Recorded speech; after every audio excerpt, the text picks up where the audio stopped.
سے پہلے تو میں یہ عرض کرنا چاہتا تھا کہ ہمارے ہاں جو سنی شیعہ اختلافات ہیں نا، اگر اس میں ہم اصولی مقدمات پر بات کریں، جیسا کہ قرآن مجید کے حوالے سے ہم بات کریں، ہوں تو قرآن مجید کو سمجھنے کا عالمگیر معیار کیا ہے؟ اسی طرح احادیث مبارکہ پر اگر ہم بات کریں کہ احادیث مبارکہ چاہے سنی مصادر میں ہوں یا شیعہ مصادر میں ہوں، ان کو سمجھنے کا متفق جو اصول ہے، عالمگیر اصول جس کو کوئی انسان بھی علم کے باب میں جھٹلا نہیں سکتا، وہ آپ کی نظر میں کیا ہے؟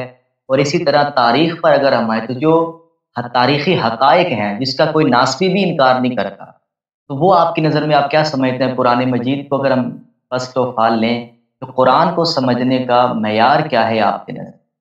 جی دیکھیں، میں شیعہ اور آپ لوگوں کے درمیان جو اختلاف ہے میں اس کے متعلق بہت بات کر چکا ہوں، اور میرا اس موضوع پہ میرا رائز کافی واضح ہیں اور کافی مفصل ہیں۔ اگر آپ اس کو میرے چینل پہ دیکھ لیں، دوسرے حضرات کو میں دعوت دیتا ہوں کہ میرا ایک تقاریر کا ایک سلسلہ ہے مذہب عمریہ میں نظریہ امامت و خلافت، کیونکہ ہمارے اور آپ کے درمیان اساسی اختلاف نظریہ جانشینی پر ہے، خلافت رسول صلی اللہ علیہ وآلہ وسلم پر ہے۔ تو اس نظریے میں جو آپس میں اختلاف ہے، اس کے متعلق میرے عرائض وہاں پر ہیں۔ اس میں نے آپ کو جو اساسی مسئلہ ہے کہ ہمارا عقیدہ یہ ہے کہ امامت منصوص ہے، یعنی اللہ تعالیٰ نے اس دین کو ناقص نہیں چھوڑا ہے، اس دین میں اس نے اللہ تعالیٰ نے امام کی تعیین کیا۔ اس کے برعکس آپ لوگوں کا عقیدہ یہ ہے، اور بلکہ ہم دونوں کا اجماع یہ ہے کہ رسول پاک صلی اللہ علیہ وآلہ وسلم کو اللہ نے بتایا تھا کہ آپ دنیا سے جانے والے ہیں، انک میت و انہم میتون، اور انہوں نے خود بھی خبر دی تھی کہ میں دنیا سے چلا جاؤں گا، اور ان کو خود بھی انہوں نے خبر دی تھی کہ میرے بعد جو ہے میرے امت کے 73 فرقے ہوں گے، اور سب فرقے جہنم میں جائیں گے سوائے ایک فرقے کے۔ انہوں نے یہ سب باتیں بتا دی تھی۔ انہوں نے یہ بھی خبر دی تھی کہ میں خاتم الانبیاء ہوں، یعنی اس طرح بھی نہیں ہے کہ مثلا ایک عارضی پیغمبر ہیں، ان کے بعد ایک دوسرا پیغمبر آئے گا، وہ ٹھیک کر دے گا۔ قیامت تک تو دوسرے نبی نے بھی نہیں آنا ہے، کتاب بھی نہیں آنی ہے، شریعت بھی نہیں آنا ہے، یہی ہے، ٹھیک ہے نا؟ اچھا، سب امت جہنم جائیں گے سوائے ایک فرقے کے، اور انہوں نے خود بار بار کہہ دیا کہ مجھے جس چیز سے، یہ سب احادیث میں نے آپ کو دکھائے ہیں اور آپ لوگوں کے صحیح احادیث دکھائے ہیں کہ مجھے جس چیز کا خوف ہے ائمہ مضلین کا، گمراہ کن، مضل بولتے ہیں گمراہ کرنے والے کو، گمراہ کرنے والے اماموں کا مجھے خوف ہے کہ آپ ایسے امام آ جائیں گے کہ وہ آپ لوگوں کو گمراہ کر دیں گے۔ اچھا، اس کے علاوہ رسول پاک صلی اللہ علیہ وآلہ وسلم نے خبر دی کہ میرے بہت سارے اصحاب ہیں جو روز قیامت مجھ سے بچڑ جائیں گے، ان کو جہنم لے کے جایا جائے گا۔ ان سب مقدمات کے باوجود کہ اپنی موت کی خبر دی، اور خاتم الانبیاء ہونے کی خبر دی، اور افتراق امت کی خبر دی، اور برے اماموں کی سے خبردار کر دیا، اور صحابہ کی بھی خبر دے دیا کہ بہت سارے یہ مرتد ہو جائیں گے، یہ جہنم جائیں گے۔ اس کے علاوہ ان کے دور میں قرآن بھی جمع نہیں ہوا، حدیث تو جمع ہی وہ نہیں ہوا تھا، ٹھیک ہے نا؟ نہ حدیث نہ قرآن جمع ہوا، اور ان کو خود بھی پتہ ہے کہ سب سے، اور ہمیں اور آپ سب کو پتہ ہے، اگر ہمیں اور آپ کو پتہ ہے تو رسول اللہ صلی اللہ علیہ وسلم کو بھی پتہ ہے، تو اللہ کو بھی پتہ ہے کہ اس امت میں اختلافات کا سب سے بڑا جڑ مسئلہ امامت ہے۔ اس کے باوجود دیکھیں، یہ تو کہہ دیا کہ دین کامل ہے، لیکن نہ امام کا تعین کیا اور نہ طریقہ بتایا کہ اگر میں تعین نہیں کرتا تو تم یا شورا سے، یا بھئی حل و عقد سے، یا قہر و غلبہ سے، وہ بھی تعین نہیں کیا، ایسے ہی ادھورا چھوڑ کے چلا گیا۔ اس کے مقابلے میں ہمارا یہ عقیدہ ہے کہ نبی کریم صلی اللہ علیہ وآلہ وسلم قیامت تک آئے ہوئے پیغمبر ہیں، ان کے بعد کوئی پیغمبر نہیں آئے گا۔ ان کو اپنے موت کی خبر تھی، اللہ کو بھی ان کی موت کی خبر تھی، اور وہ ایک ایسے قوم میں رہتے تھے کہ وہ قوم تھی ان پڑھ، سب امی تھے، ان کو پڑھنا لکھنا بہت کم لوگوں کو آتا تھا، اور ان کے زمانے میں قرآن جمع نہیں ہوا تھا، اور سنت بھی اگر وہ اس بات پہ، کیونکہ صحابہ نے سنت بھی نہیں لکھا ہے، اگر اس بات پہ وہ اعتماد کرتے ہیں کہ صحابہ ان کی یادداشت، لوگوں کی یادداشت پہ اتکا کرنا صحیح نہیں ہے۔ بہت سارے لوگ بھول جاتے ہیں، بہت بعد میں مر جائیں گے، بہت سارے لوگ جھوٹ کہہ دیں گے، اور یہی ہوا کہ حدیث میں جھوٹے آنے والے نسلوں میں بہت ساری جھوٹی حدیث بن گئی۔ تو اس بات کا بھی وہ نہ سنت جمع ہوا ہے، نہ اللہ آپ کا بھلا کرے، نہ انہوں نے کتاب لکھا ہے، نہ قرآن جمع ہوا ہے۔ اور اس حالت میں کہ ایک طرف ایران کا جو ہے امپائر ہے، ایک طرف روم کا امپائر ہے، یہ دو بڑے سپر پاور ہیں اس زمانے کے، اور وہ مسلمان نہیں ہیں، وہ بلکہ مسلمانوں کے دشمن ہیں، وہ اسلام کو محو کرنا چاہتے ہیں۔ اور اس کے علاوہ جو مسلمان ہیں وہ ابھی نئے مسلمان ہوئے ہیں، جو قبائل مسلمان ہوئے تھے وہ رسول اللہ صلی اللہ علیہ وسلم کے آخری 2 سال میں فتح مکہ کے بعد لوگ وَيَدْخُلُونَ النَّاسَ فِي دِينِ اللَّهِ أَفْوَاجًا، لوگ مسلمان ہو گئے تھے، لیکن وہ اسلام میں اتنے پکے نہیں تھے۔ وَقَالَتِ الْأَعْرَابُ آمَنَّا قُلْ قولوا اسلمنا ولم يدخل الايمان في قلوبكم.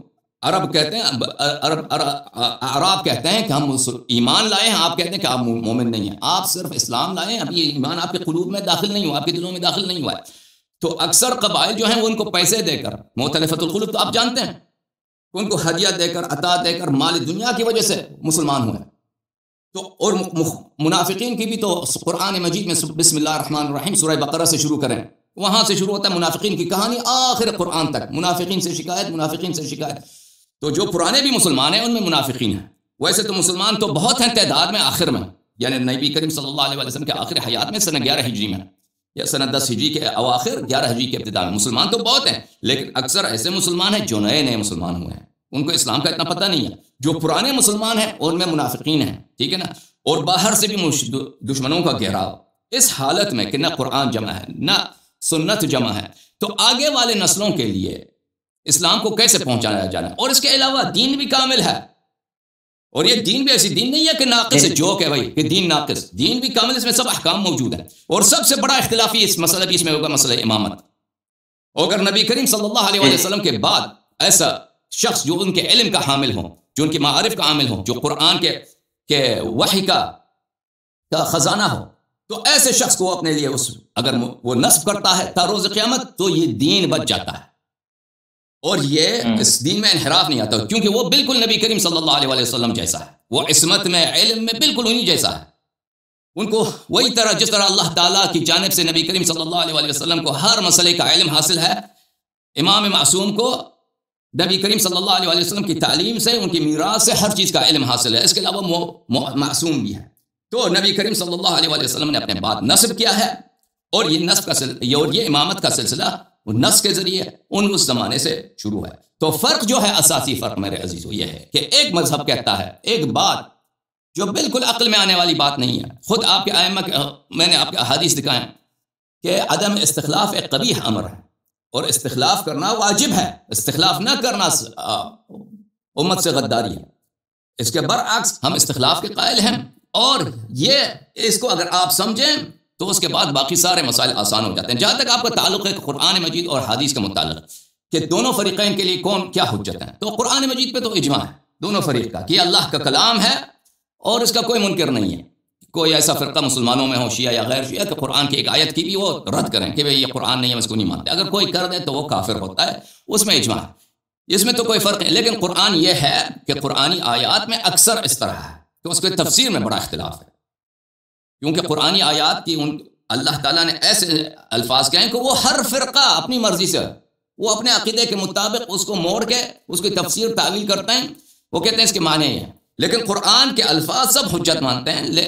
لیکن اگر قرآن کے ایسے آیات ہوں، آیاتوں کی کسی معنی میں صریح ہوں، تو پھر تو وہ کسی بھی فرقے کو اس سے بھاگنے کی نوبت نہیں آتی. یعنی اگر وہ تعویل کرنے کی بھی کوشش کریں نا تو وہ بے ایمانی ظاہر ہو جاتا ہے کہ بھئی آپ یہ جو تعویل کر رہے ہیں یہ غلط تعویل کر رہے ہیں، قرآن کچھ اور کہہ رہا ہے. یہ قرآن مجید کے متعلق.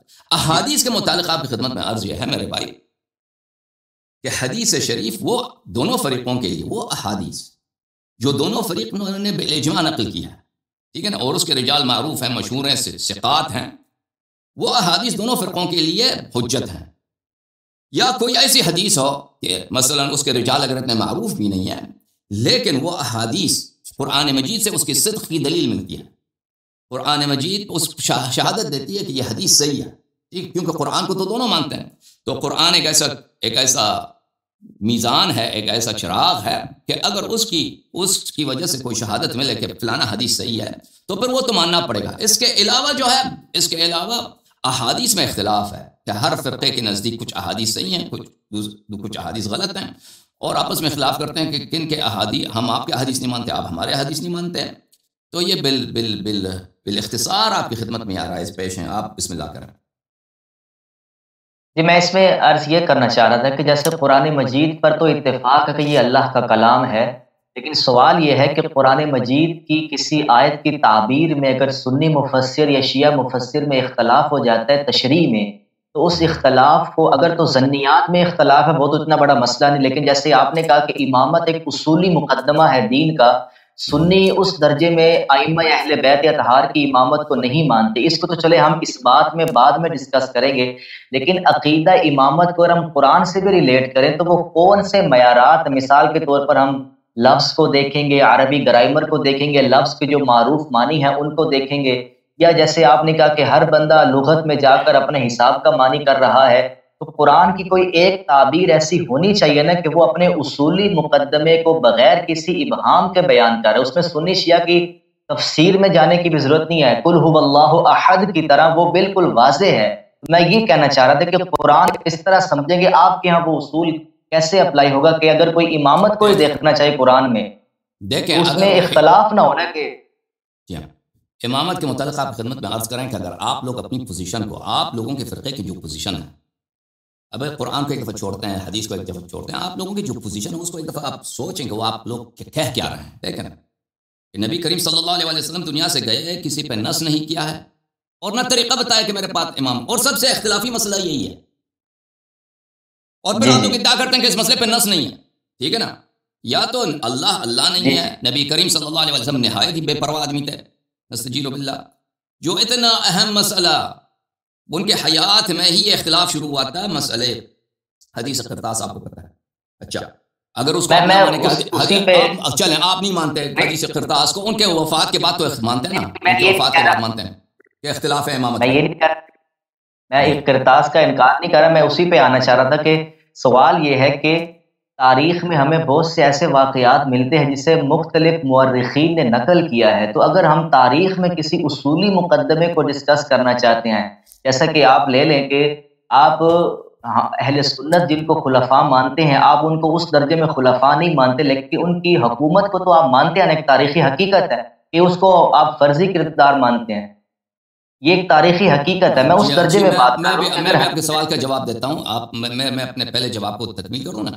جو آپ نے امامت کے متعلق قرآن میں پوچھا ہے نا، اگر آپ لوگ اپنے موقف کو سوچیں کہ آپ کا موقف کیا ہے، بھائی آپ کی موقف اتنا باطل موقف ہے امامت کے مسئلے پر، اور اتنا ناممکن موقف ہے کہ اس سے خدا کی خدائی باطل ہو جاتی، اللہ کی الوہیت باطل ہو جاتی، رسول اللہ صلی اللہ علیہ وسلم کی نبوت باطل ہو جاتی، بالکل شریعت کا اساس ان سے منہدم ہوتا ہے. یہ دین تو کامل ہے، لیکن سب سے بڑا جو نزاعی مسئلہ ہے، اختلافی مسئلہ ہے، اور ابھی تک وہ اختلاف چلا، اور اسی کی وجہ سے اتنے فرقے بن گئے، سب فرقے جہنمی بن ہو گئے، ان میں سے ایک فرقہ صرف جنت میں جائے گا.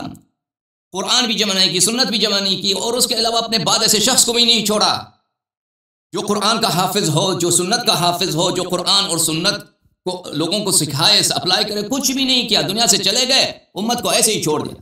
آپ کا جو موقف ہے، دیکھو عزیزو، یہ نہ عقل کے ساتھ یہ توافق کرتا ہے، نہ قرآن کے ساتھ، نہ رسول اللہ صلی اللہ علیہ وسلم کی سیرت کے ساتھ. رسول اللہ صلی اللہ علیہ وسلم احد کا آپ حج پہ گئے علی صاحب؟ حج پہ نہیں گیا. اچھا جب حج پہ جائیں گے مشرف ہو جائیں گے مدینہ منورہ، وہاں سے احد جائیں گے، آپ زیارت کریں گے. شہدائے احد کا قبر ٹیکسی میں بیٹھیں، 15 منٹ کا ہے، 15 منٹ ہے ٹیکسی میں. پیدل جائیں گے تو 2 گھنٹے لگیں گے. احد مدینے سے دور نہیں ہے، یعنی جہاں پہ مزار رسول صلی اللہ علیہ وسلم ہے، وہاں سے احد آپ پیدل جائیں گے زیادہ سے زیادہ 3 گھنٹے. ٹھیک ہے نا؟ صبح گئے، شام کو واپس آئیں. وہاں پر بھی اپنے لیے انہوں نے جانشین تعین کیا تھا کہ 1 دن کے لیے جا رہے ہیں، کہ مسلمانوں کے دیکھ اب قیامت تک کے لیے جا رہے ہیں. کسی کو تعین نہیں کیا اور طریقہ بھی نہیں بتایا. سب سے جو بڑا اختلافی مسئلہ ہے، کسی بھی غزوے پہ جاتے تھے اپنے بات تعین کرتے تھے. ٹھیک ہے نا؟ اپنے بات تعین کرتے تھے کہ میں اگر 1 دن آدھے دن کے لیے کہیں جا رہا ہوں تو مدینہ کو سنبھالنے والا کون ہوگا. ٹھیک ہے نا؟ اب قیامت تک جا رہے ہیں، قرآن کو بھی ویسے ادھورا، سنت کو بھی ادھورا، امت کو بھی ادھورا، ابھی اور ہمارے اور آپ کے درمیان اختلاف جا رہا ہے. تو آپ اپنا موقف اگر سمجھے نا، آپ کا موقف کیا؟ عدم النص، کہ رسول اللہ صلی اللہ علیہ وسلم نے نص نہیں کیا. یہ جو موقف ہے عدم النص آپ لوگوں کا، میں نے عرض کیا کہ یہ رسول صلی اللہ علیہ وسلم کی سیرت کے خلاف ہے، انسان کے عقل کے خلاف ہے. یہ بدیہی البطلان ہے، بدیہی البطلان ہے. ایک طرف سے ادعا یہ ہے الیوم اکملت لکم دینکم، دین کامل ہے. سب سے جو بڑا مسئلہ جو ہماری حاجت ہے، ہماری ضرورت ہے، اس کو انہوں نے بیان نہیں کیا. اب آپ نے پوچھا کہ کیا ہم ابو بکر، عمر، عثمان کو، ان کی حکومت کو مانتے ہیں کہ ایسے حاکم دنیا میں گزرے ہیں؟ جی بالکل ہم مانتے ہیں. کیا ابو بکر کو حکومت ملی ہے؟ عمر کو بھی ملی، عثمان کو بھی ملی. ہم نہیں کہتے کہ ان کی حکومت شرعی تھی، ہم کہتے ہیں یہ رسول اللہ صلی اللہ علیہ وسلم کے حکم کی مخالفت ان کے احکام کی مخالفت میں انہوں نے دنیا داری میں حکومت میں قبضہ کیا تھا. جی ٹھیک ہے نا, ہماری یہ موقف ہے, لیکن ان کی حکومت ان کو ملی تھی, لوگوں نے ان کے ساتھ دیا تھا. جی ہاں, شرعی نہیں تھا. جی اب اس میں میں یہی جی ہاں, میں اس میں یہی عرض کر رہا ہوں کہ تاریخ کے وہ حقائق, جیسا کہ آپ نے بھی تسلیم کیا کہ ابو بکر نام کا ایک شخص تھا اور اسے حکومت ملی تھی. ابھی اس کی حکومت کی شرعی حیثیت پہ ہم بات نہیں کر رہے, لیکن میں عرض یہ کر رہا ہوں کہ سنیہ اگر ہم تاریخی واقعات پر بھی اختلاف کریں, چاہے وہ حدیث کرتاس ہے, مسئلہ فدق ہے, یا وراثت انبیاء ہے, یا پھر سیدنا علی کے ساتھ جو حکومت کے معاملے میں ایک زیادتی ہوئی, آپ کی طرف سے ایک اعتراض آتا ہے, یہ سارے معاملات اگر تو تاریخی حقائق کے طور پر مورخین نے نقل کیے ہیں تو اس کو ہر طالب علم مانے گا, اور اگر یہ تاریخی حقائق نہیں ہیں, چند ایک راویان نے اس کو بیان کیا ہے, تو آپ کیا سمجھتے ہیں کہ ہم ایک دو بندوں کی خبر دینے پر ابو بکر عمر پر یا مولا علی کی نسبت سے اتنی بڑی اہم بات کر دیں گے, یا اس کے لیے تمام مورخین کا اتفاق اور اجماع ضروری ہے؟ نہیں, جو باتیں دیکھیں, جو باتیں بدیہیات میں سے ہیں نا, ایک ایسی باتیں ہیں جو بدیہیات میں سے ہیں, متواترات میں سے ہیں, سب کو پتہ ہے کہ یہ بات حق ہے. اگر ہمیں علم ہے, ہمیں یقین ہے کہ یہ بات واقع ہوئی ہے, تو ہم اس کو مانتے ہیں. لیکن ایک خبر ایسی ہے کہ جو بدیہیات میں سے نہیں ہے, متواترات میں سے نہیں ہے. متواترات کا, بدیہیات کا, کہ مثلا ابو بکر کو حکومت ملی ہے, عمر کو حکومت ملی ہے, عثمان کو حکومت ملی ہے, معاویہ کو حکومت ملی, یزید کو حکومت ملی ہے. ٹھیک ہے نا, یہ تو متواترات میں سے, یہ بدیہیات میں سے. اس کا منکر تو کوئی بھی نہیں ہے, کوئی بھی عاقل شخص نہیں. جو اس کا انکار کرے گا وہ تو ایک پاگل آدمی ہوگا, یا بیوقوف ہوگا, یا جاہل ہوگا. جی ہاں, جی, حکومت ملنے کو تو ہم انکار تو نہیں کرتے بھائی. جہاں تک تاریخی اخبار اور وقائع کا تعلق ہے, وہ اگر وہ متواترات میں سے, بدیہیات میں سے, تو اس کو ہم مانتے ہیں. اس کے علاوہ اگر وہ متواترات بدیہیات میں سے نہیں ہے, تو پھر اس کا حکم دیکھیں گے کہ بھئی اس کا نقل کرنے والا کون ہے, کیا اس بات کے شواہد دلائل ہیں یا نہیں ہیں. پھر وہ دیکھنا ہوگا, اس کو ہر مختلف طرق سے اس کو ایگزامن کرنا ہوگا, معائنہ کرنا ہوگا کہ بیا اس کی صدق کی کوئی دلیل ہے یا نہیں. جی, لیکن اگر کوئی اپنی تاریخی ریسرچ میں یہ بات آپ کے سامنے اگر کوئی رکھتا ہے کہ جو سیدنا علی کی نسبت سے یہ بات بیان کی جاتی ہے کہ ان کو خلافت کے معاملے میں ان پر زیادتی ہوئی ہے, تو تاریخی طور پر تو ایسا کوئی واقعہ سامنے نہیں آیا کہ سیدنا علی کے ساتھ امر خلافت میں کوئی زیادتی ہوئی ہو, نہ اسٹیبلشڈ ہسٹری میں ایسی کوئی بات سامنے آئی ہے. اگر ہے تو آپ اس کو پیش کریں. کیا مثلا آپ کو کیا آپ کے تصور میں کیا ہے, زیادتی کیسے ہونی چاہیے تھا مثلا؟ میں وہی, ایک تو یہ ہے نا کہ سیدنا علی کی خاموشی کو ہم تعویلاً کسی اور بات پر محمول کریں کہ سیدنا علی نے امت کے وسیع تر مفاد میں خاموشی اختیار کر لی, تلوار نہیں اٹھائی. سنی اس کو کسی اور سینس میں لیتا ہے, شیعہ کسی اور سینس میں لیتا ہے. لیکن میں عرض یہ کر رہا ہوں کہ جب اہل سنت کے ہاں خلیفہ اول کی خلافت کا جو معاملہ پیش آیا, تو ہمارے یہاں بھی روایات ملتی ہیں, اور کچھ مصادر دوسرے کتابوں میں بھی آپ کو ملیں گے کہ سیدنا علی نے بھرپور, ایون بخاری کے اندر موجود ہے, بھرپور تعاون کیا ہے خلیفہ اول کے ساتھ. اس پہ میں یہ عرض کر رہا تھا کہ کوئی ایسا تواتر نہیں ملتا تاریخ کا کہ سیدنا علی نے کوئی مخالفت کی ہو ان کی, جی, جیسے معاویہ کے خلاف مخالفت ہے. دیکھیں, مسلمانوں کا اجماع ہے دونوں فریقین کا کہ ابو بکر کے خلافت پہ کوئی نص نہیں ہے. ٹھیک ہے نا, اور دونوں فریقین کا اجماع ہے. ٹھیک ہے, نص سے کیا مراد دیں گے؟ نص یہ ہے کہ رسول اللہ صلی اللہ علیہ وسلم نے اس کو اپنا وسیع خلیفہ بنایا. ہاں, وہ تو مسلمانوں کے مشورے سے بنے تھے, مشورہ بھی نہیں ہوا تھا. مسلمانوں میں امیر المومنین علیہ السلام ہے, اہل بیت علیہ السلام ہے. مسلمانوں مشورہ کہاں ہوتا, سقیفہ کی کہانی پڑھیے وہاں پر. بہرحال یہ نبی کریم صلی اللہ علیہ وسلم کے نصب سے نہیں بنی ہے. ٹھیک ہے نا, نبی کا یہ مسلمان ہم اور آپ کا درمیان میں اجماع ہے, ہمارا اجماع. اور اسی طرح ہمارا اور آپ کے درمیان اجماع ہے کہ رسول اللہ صلی اللہ علیہ وسلم نے امیر المؤمنین علیہ السلام کی اطاعت ہر مسلمان پہ واجب کیا. من اطاع علی علیہ السلام فقد اطاعنی ومن عصاه فقد عصانی. ان کی معصیت میری معصیت ہے, ان کی اطاعت میری اطاعت ہے. تو ان کی اطاعت حیات نبی صلی اللہ علیہ وسلم میں ہر مسلمان پہ واجب ہے. اس کے علاوہ فرمایا غدیر خم میں فرمایا, اپنی موت کی خبر دی کہ میں دنیا سے جا رہا ہوں اور تمہارے درمیان دو چیزیں چھوڑ کے جا رہا ہوں کہ اگر ان کی اتباع کرو تو کبھی گمراہ نہ ہو جاؤ گے. یعنی ان کی اتباع کرنا واجب ہے, قرآن اور میری اہل بیت. اور یہ حدیث دونوں فریقین کے درمیان بالاجماع مورد قبول ہے. اب لوگ آپ اس کو چھپاتے ہیں اپنی کتابوں میں, عوام کو نہیں دکھاتے, وہ الگ بات ہے. لیکن یہ صحیح اسانید کے ساتھ, ابھی میں نے 5 اسانید دکھائے ہیں. ابھی جو میرے تقریرات ہیں نا, ابھی اسی موجودہ تقریرات جو میری جا رہے ہیں اسی تسلسل میں, جو لوگوں نے نہیں دیکھا ہے, میں اپنے بھائیوں سے دستبستہ گزارش کرتا ہوں کہ آپ لوگوں سے آپ کے علماء چھپاتے ہیں، وہ کہتے ہیں کہ یہ حدیث جو ہے صحیح نہیں ہے، یہ حدیث ضعیف ہے، وہ دکھائیں۔ میں نے ابھی 5 اسانید سب ہر سند بذات خود صحیح ہے، اس کے علاوہ مزید بہت سارے اسانید ہیں میں نے نہیں دکھائے اسی الفاظ کے ساتھ۔ اچھا حدیث آغا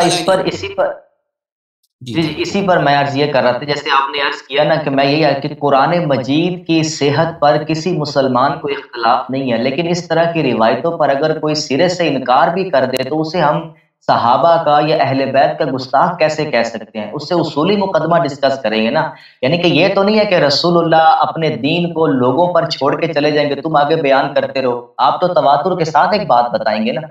تو اس طرح کی روایتوں میں ہمیں تو یہ تو محدثین سے ہمیں اگر یہ محدثین نہ ہوتے تو حدیث ثقلین ہمیں کون بتاتا پھر؟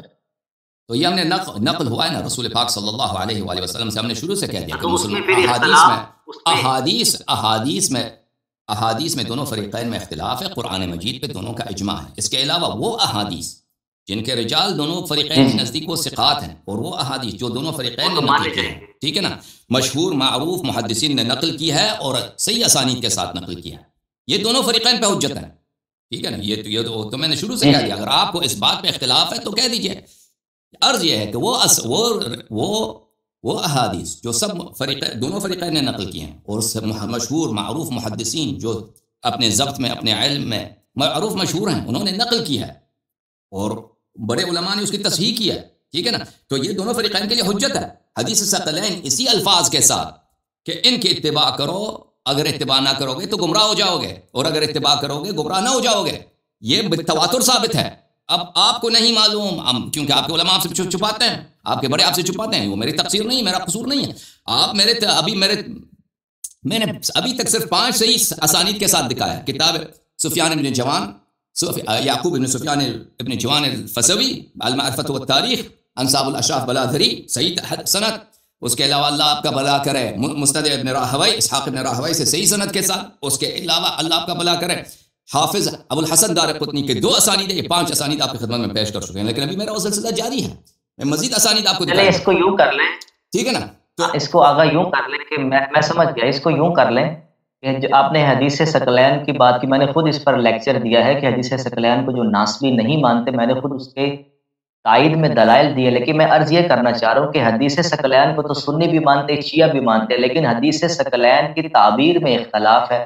آپ اس سے امامت منصوص میں اللہ ثابت کرتے ہیں، سنی حضرات اس میں فقط یہ سنی یہ کہتے ہیں کہ اس میں صرف آقا علیہ السلام نے ترغیب دیا کہ میری اہل بیت کا خیال رکھنا۔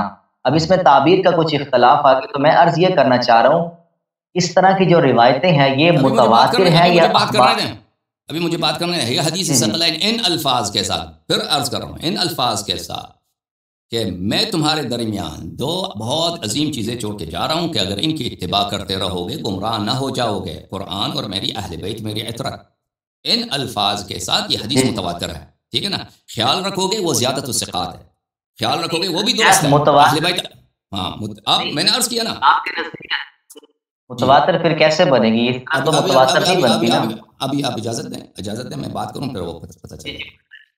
تو یہ غدیر خم کے مقام پہ رسول اللہ صلی اللہ علیہ وآلہ وسلم نے امیر المؤمنین علیہ الصلوۃ والسلام اپنی موت کی خبر دی، پھر کہہ دی کہ میں تمہارے درمیان چھوڑ کے جا رہا ہوں، ان کی اتباع واجب ہے۔ امیر المؤمنین علیہ السلام ساتھ کریں اور فرمائے من کنت مولا، جس کا میں آقا ہوں اس کا آقا امیر المؤمنین علیہ الصلوۃ والسلام۔ دوسرے مقامات میں فرمایا کہ علی کا نفسی، امیر، یہ بھی صحیح سند کے ساتھ ثابت ہے، امیر المؤمنین علیہ الصلوۃ والسلام بالکل مجھ جیسے ہیں۔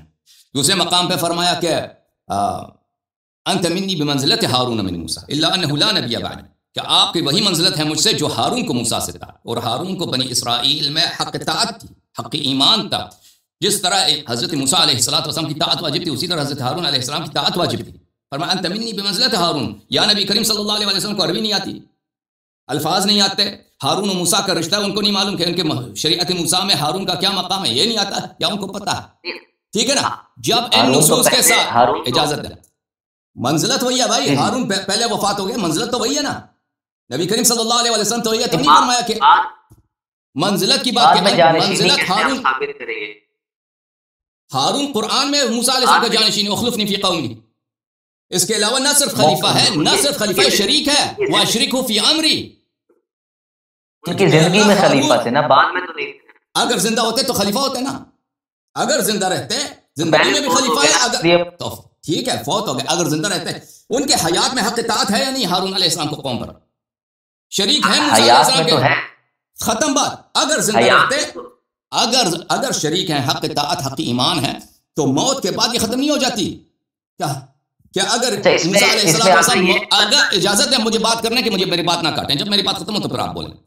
اگر موسیٰ علیہ السلام دنیا سے چلے جاتے ہیں، ہارون علیہ السلام زندہ رہتے ہیں، تو اس سے مطلب یہ نہیں یہ سب باطل ہو جاتا ہے، پرانی آیات، ٹھیک ہے نا. وہی منزلت جو موسیٰ علیہ السلام کو حاصل ہے، ہارون علیہ السلام کو موسیٰ کی شریعت میں حاصل ہے، وہی منزلت امیر المؤمنین علیہ السلام کو حاصل ہے. ان نصوص کے بعد پھر عقل کی بات ہے. میں نے عقل کی بات کی نا کہ عدم النص اللہ کی. آپ میری بات کے جواب دے دیں. آپ کہتے ہیں اللہ نے نص نہیں کی، پیغمبر صلی اللہ علیہ وسلم نے نص نہیں کیا. اور بھائی یہ کیسا دین کامل ہے؟ پر مجھے اس بات کا جواب دے دو، یہ کیسا دین کامل ہے کہ سب سے بڑا اہم مسئلہ، مثلا آپ ایک مکان بنے، وہ مولانا نصرالدین کا کہتے ہیں قبر ہے ترکی میں، اس کے قبر میں جائیں، اس کا بہت بڑا گیٹ ہے، دیوار ہیں، 3 طرف سے دیوار ہے، ایک طرف سے دیوار ہی نہیں ہے، اور ایک طرف سے جہاں سے سڑک ہے وہاں پہ اتنا بڑا گیٹ ہے، اتنا بڑا تالا لگا ہوا ہے، اس میں کوئی اس کو کھول نہیں سکتا. تو دوسری طرف سے دیوار ہی نہیں ہے. اب پرلی طرف سے جائیں ادھر دیوار ہی نہیں. یہ مولانا نصرالدین کا قبر ہے یا یہ واقعا دین اللہ کی جانب سے ہے؟ یہ کوئی جوک ہے، کوئی مزاحیہ ہے، ڈرامہ چل رہا ہے، کامیڈی چل رہی ہے؟ دین ہے اللہ کی جانب سے. سب سے ایک طرف سے ادعا یہ ہے کہ ہاں مجھے بات کرنے ختم ہونے دیں. ایک طرف سے ادعا یہ ہے کہ دین کامل ہے، دوسری جانب سے کہہ رہے ہیں کہ نص ہی نہیں کیا. تو نص موجود ہے، نص موجود ہے. حدیث ثقلین اگر چاہیے تصحیح کرنا میں بھی تصحیح کر لیتا ہوں. آپ مجھ سے مانگیں کہ ہم نہیں مانتے، یہ صحیح نہیں ہے، متواتر نہیں، میں بھی اب آپ کو دکھا دیتا ہوں کہ متواتر ہے یا نہیں ہے. آپ مجھے کہہ دیں، صرف اتنا کہہ دیں کہ ہم نہیں مانتے اس حدیث کو. تو نص موجود ہے. اور ابو بکر کی خلافت پہ اچھی طرح یاد رکھیں کہ انہوں نے کہا کہ امیر المؤمنین علیہ السلام کے ساتھ زیادتی ہوئی ہے خلافت میں یا نہیں ہوئی ہے. امیر المؤمنین علیہ السلام یہ خود انہوں نے مانا ہے کہ پیغمبر صلی اللہ علیہ وسلم نے فرمایا من اطاع علی فقد اطاعنی ومن عصاه فقد عصانی. ان کی اطاعت ہر مسلمان پہ واجب جیسے میری طاعت واجب ہے، اور ان کی معصیت ہر مسلمان پہ حرام جیسے میری معصیت حرام ہے. اور یہ حدیث ثقلین کا ہاتھ اٹھا کے حدیث ثقلین پڑھتے ہوئے انہوں نے کہا ہے کہ یہ مولا ہیں آپ کے، اور جیسا میں آپ کا مولا ہوں. تو ان کے امامت پہ نص اور عدم النص ہونا خود دین کی تکذیب ہے. عدم النص ہونا بذات خود. تو نبی کریم صلی اللہ علیہ وسلم کی دامن اقدس سے ہم یہ لاپرواہی کا، کامیڈی کا، یہ بے وقوفی کا، جہالت کا، یہ سب دبے ہم دھوتے ہیں. ہم کہتے ہیں انہوں نے نص کیا ہے، تنصیص کیا ہے امامت پر، اور نص ثابت ہے. اچھا، اور نص کس کے لیے ثابت ہے؟ امیر المؤمنین علیہ السلام کے لیے. ابو بکر کی خلافت پہ کوئی نص نہیں ہے، ٹھیک ہے نا. ایک شخص